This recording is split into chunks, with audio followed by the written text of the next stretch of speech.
All right, and welcome again to my high school football championship series for college football 26. Quick reminder that all 8 of these teams being featured in this series are available for download and use in your own college football 26 video game. Just make sure you search the username search box and not the keyword search box when you're putting in my username down there at the bottom, Dreadman94, and it'll pull up all the teams that I've created. Each team features 5 uniform options and custom rosters, so you can download any one or any number of these teams that I've got available. All right, let's move on to our weekly schedule. We're in week 5, and this is what we're looking at. It's a rival week, so we've got rivals all across the board. We've got HL Bourgeois going into Terrebonne to play the Terrebonne Tigers. We've got Ellender at South Terrebonne. We've got Morgan City at Thibodaux, and we've got South Lafourche at Central Lafourche. All of these teams are bitter rivals with each other. In real life, with one exception, that would be the Morgan City Thibodaux. They're not really rivals with each other, but I kind of ran out of teams. So, just for the sake and purposes of this particular game, we're just going to call them rivals for this one. They're in fairly close proximity to each other. They're both Tigers, so we'll go with that. Um, if you're looking for real life rivals for Thibodeau, it would be Terrebonne, Central Lafourche are big rivals for them. And then one team that I've not created for this is a team called E.D. White, which is a Catholic school there in Thibodeau. So those would probably be their biggest rivals. Morgan City, not so much, but again, I ran out of teams. So yeah, that's where we're at. H.L. Bourgeois and Terrebonne both share a stadium on Terrebonne's property. So those two teams are very, very bitter rivals with each other. I expect Terrebonne to handle business this week, but we'll see how it goes. So because they share a stadium, what I'm doing for this one is Terrebonne gets to be the home team.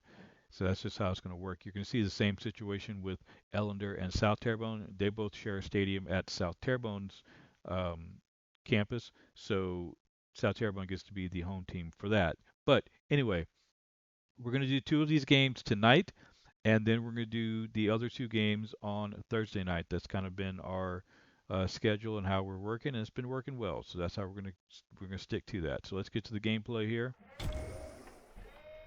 And we've got the first game queued up. We've got HL Bourgeois at Terrebonne. That's the matchup we're looking at. You can see the team ratings there. Terrebonne tonight will be in some of their alternate uniforms. And one of the ones that I've got for them is the Tiger Blackout that we're running. This is actually based off of an actual blackout uniform that they've used in the past, recent past. I'm not sure if they're still using it, but fairly faithful recreation of what I've seen from internet pictures. That's what that looks like. And then HL Bourgeois is just going to be in their away uniforms, but I did swap the pants with their home pants. So they're going to be in all white as compared to what Terrebonne's wearing. All right, let's get to the game and get the action started. So we're 8 p.m. on a Friday night under the Friday night lights. We're going to Houma, Louisiana for this rivalry matchup between the HL Bourgeois Braves and the Terrebonne Tigers. Let's see how this one shakes out. I'm going to throw it to the broadcast booth now, and I'll catch you guys on the other side.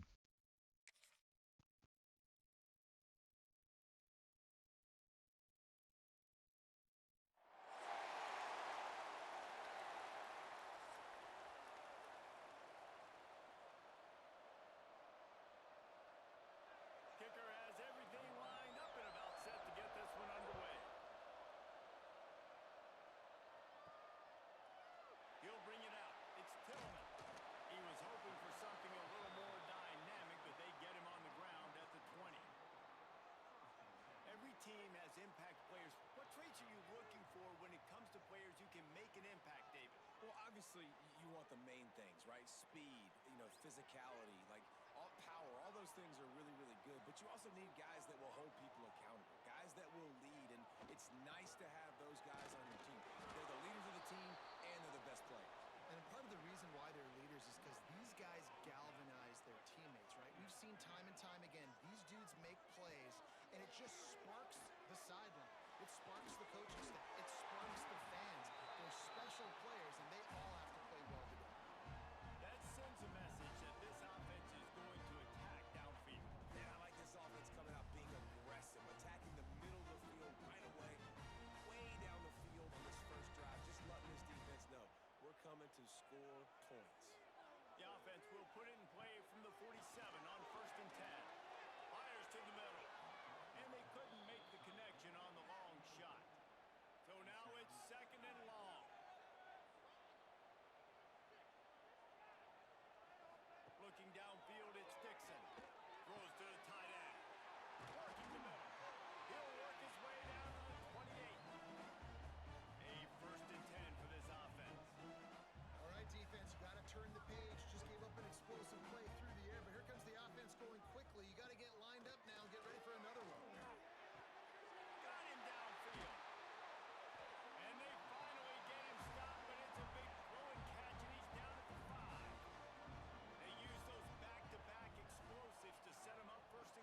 as if we have an injury on that last play, and we'll take a break to check him out.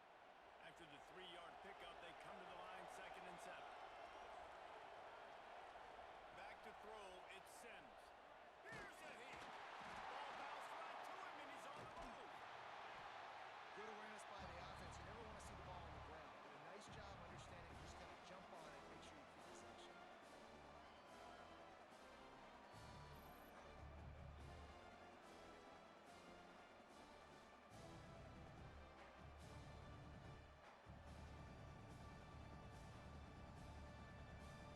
Now a lot of work to do to move the chains, keep this drive alive after that earlier sack. On 3rd down, he drops to throw. Looking to the big tight end. Wide open downfield. They convert on 3rd down as he gets it to the 46-yard line. Power football with the run. Oh, the sweet juke gets him free. Well, it's plays like that that'll help this offense stay in rhythm all game long. If you can have that kind of success on 1st down running the football, it just opens up your entire playbook moving forward. And gang tackling on this dude is a good idea. They needed it, but he still got the 1st down. Give to the back. Stop just inside the 25. We'll mark it at the 24. Pickup of 10 and the 1st down.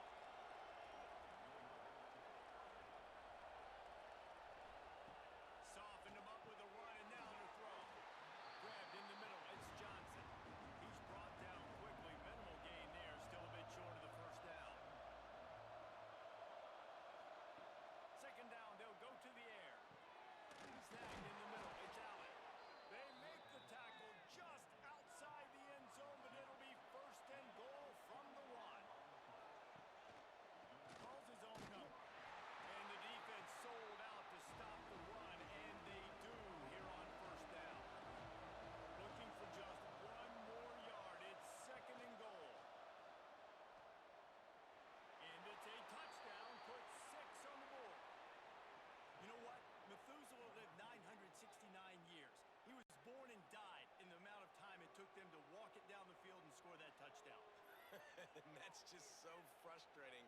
Play after play after play. You line up, you try to do your assignment, and you fail, and they cap it off with a touchdown? Oh, Methuselah. Extra point here will tie the game. And the extra point is good. They put together an 81-yard drive. Kickoff unit is out there, and boy, did that last drive quiet this crowd. On the move from inside his 5. Nice job by the kickoff team. Everybody stayed in their lanes, and they'll stop him at the 16. A lot of work to do as this drive will start from the 16-yard line. And he never had a chance. Just stopped cold as soon as he got it. Plenty of distance between them and the sticks here on 2nd down. Dropping back, it's Dixon. Finds his man downfield. They stop him almost immediately. Short gain there, and still a little ground to cover to pick up the 1st.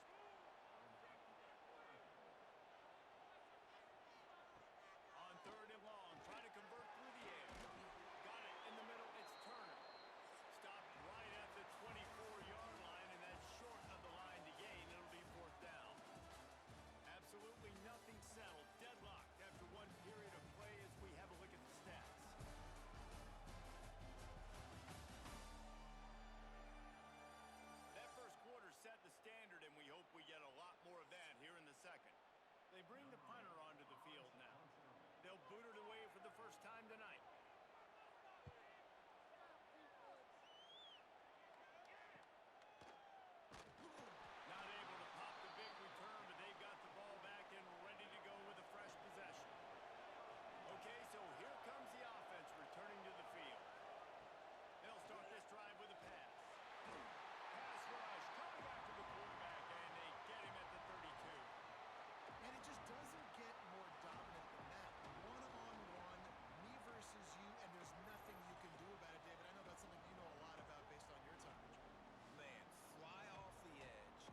those simple routes, the drag routes that go across the field, but they actually can turn into huge plays. You see all the speed on the outside now, wide receiver. You get in his hands quick, he can go make a play, make one guy miss, and maybe next time he can make an even bigger game. He's close to the first down, but they're going to mark him just a little short. He'll keep it on sneak. 3rd and 1. Everyone knows it's coming, but the quarterback sneak is so hard to stop. They just got to get 1 yard. Nice job by the offensive line.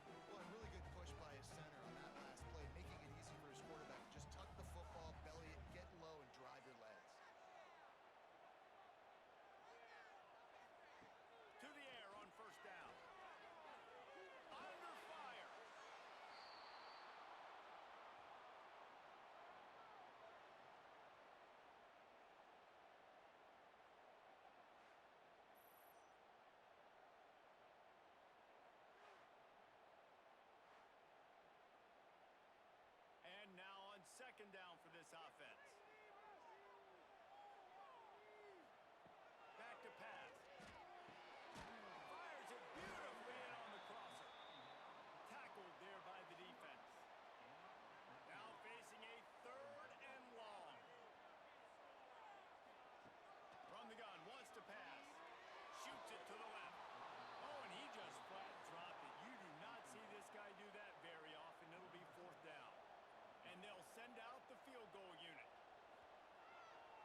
they're just about ready to start the second half.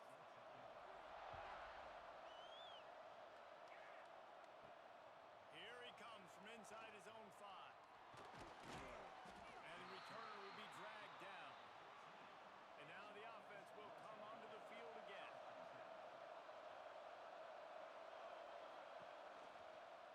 He'll start this third quarter with a run. Pushed his way ahead. Really good run to get it out to the 20 and pick up a 5. Got 6 on first down. Now a lot of options on second and 4. They give it to him again. Running to Green. Breaks into the open. Big pickup on the ground here to keep this drive moving and give them a first down. They'll leave it with him. And he'll lose yardage on this play. Loses 2 yards. Great job by the defense. Last play was a near disaster. Now dealing with second and 13. They'll run the toss. Out of the crowd, and now he's got room. He puts him in business across the 50 into the 46-yard line. It'll be first down. Use the play fake. Now to throw. Working on the right. And this defense is a half a beat behind. They just can't quite keep up. They've got it down to the 21. And I love the awareness by the wide receiver on that play because I'm not sure that route was supposed to be that deep. You got to wonder if the receiver decided maybe to adjust the route a little bit to make sure that he got the first down. Quarterback on the keeper. And he's brought down after a nice gain. First and goal and a touchdown here really gives them momentum. They'll try to get it in with the run. Saunters into the end zone for a touchdown. Can these guys just score from anywhere out there? After that drive sure looks that way. And that's what separates really good offenses from great offenses. When you're backed up in a bad position and you can still fight your way out and go get you a touchdown, that's a great drive by the offense. Now they'll line up for what they hope is automatic. And it's up and good as they draw just a touch closer. They're getting set to kick it away, and that last score took a little oomph out of this crowd. He'll bring it out. Gets it out to the 20, about 5 yards short of where he'd be if he'd just taken a knee in the end zone. Let's see what this offense has dialed up this time. Working that left side now. They stay aggressive and push their way out to the 33, and it's first down. Here's this offense with a fresh set of downs. Pulls and fires it complete to the right. And just a short, safe pass play. They pick up a few. Let's see what they've got on second down. Dropping back, it's Dixon.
those slot receivers in there, and here's why you do it.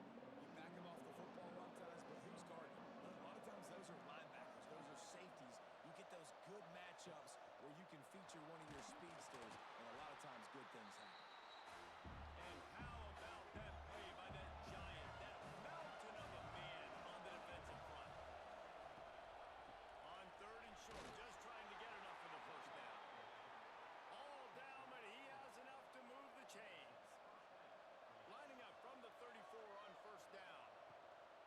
Gives it on the option. Got the first down and still on his feet. Great pickup as they'll keep this drive moving, and they've got it at the 45.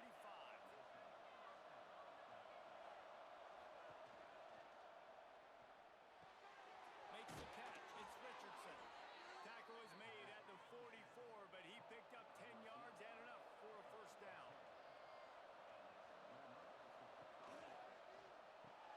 The RPO fired complete to the left.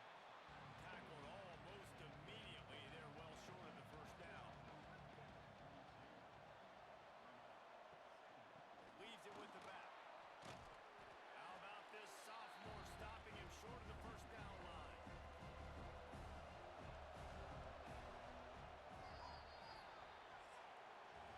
And talk about spreading the ball around. Everyone getting a chance to show off the hands based on the number of targets we've seen.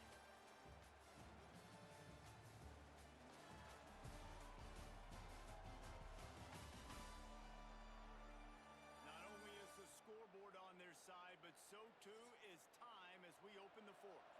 So we open the final period with a 3rd down play. Back to pass, it's Sims. He'll pull it down. Nifty little scamper on this one. Enough for the first down, and he slides in safely. Here's this offense with a fresh set of downs. Looking downfield on 1st down. And the Heat gets home. They knock him down back at the 45. Man, I think this quarterback needs to take his offensive line out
short of the sticks. It's third down. The play action fake. Gonna take a shot at this DB. Couldn't quite haul it in. They almost had their first pick here late in the game. After the third down incompletion, the punt unit is on the field. Hauls it in and looking upfield. He'll get it to about the 25 before they put a stop to the return. And the offense heads out onto the field to get the drive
attempt the try.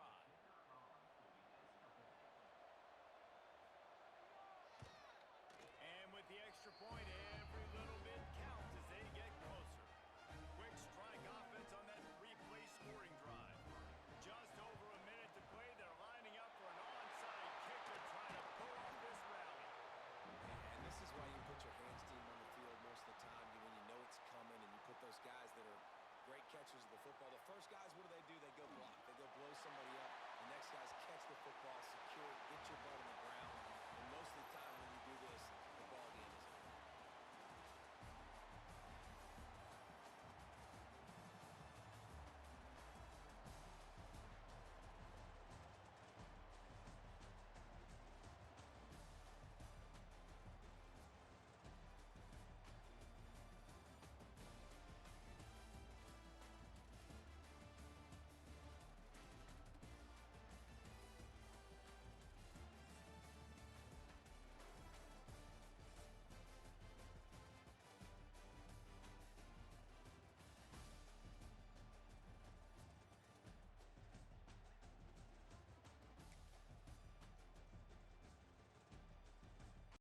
Well, that does it for game one of week five, and rivalry week did not disappoint so far.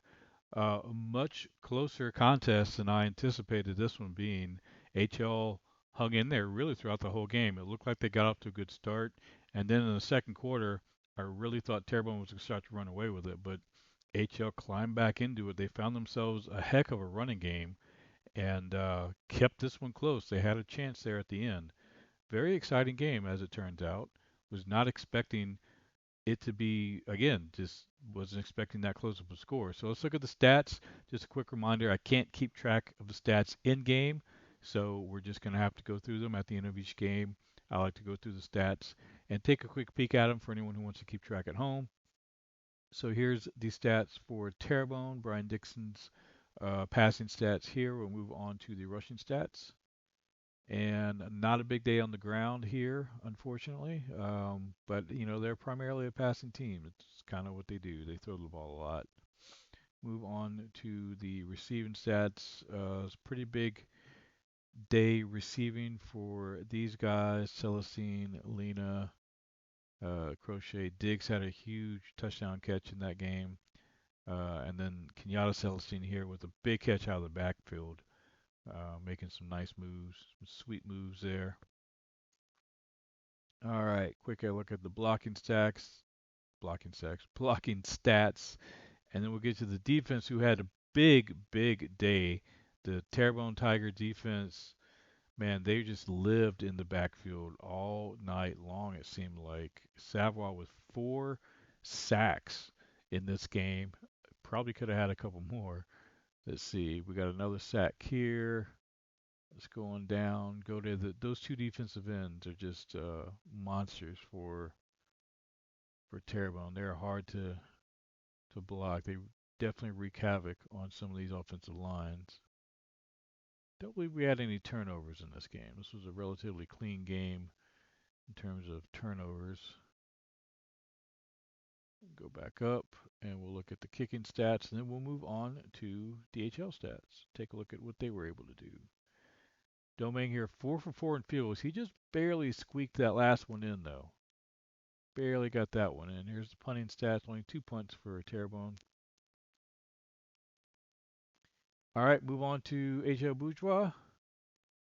And a pretty decent day throwing the ball. This is one of the better performances by HL Bourgeois offensively, all really all season long. 14 of 18, 199 yards. I think that might be his biggest game so far in terms of passing. 77% completion percentage and a touchdown pass, no interceptions.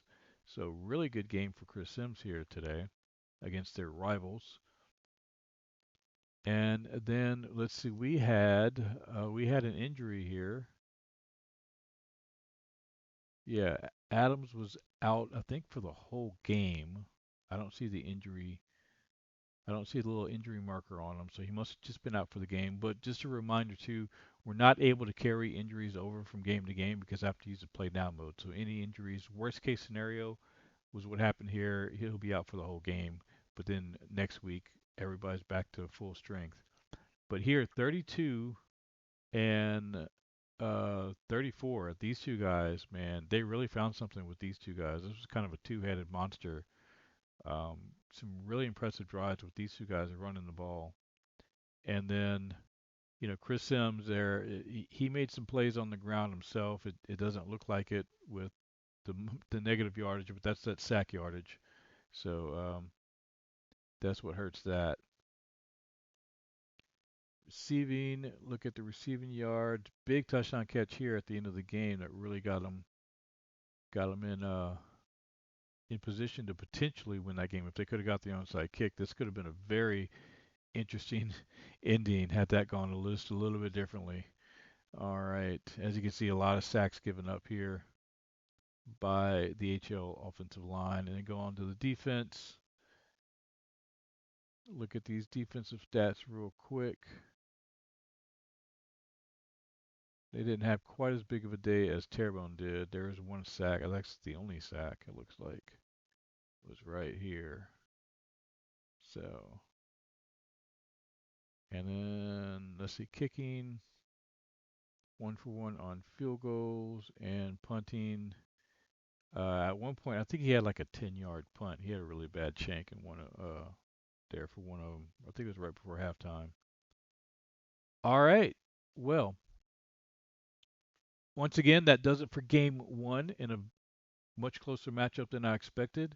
Terrebonne does pull out the victory, though. They hold on to their undefeated status for another week, while HL still remains winless.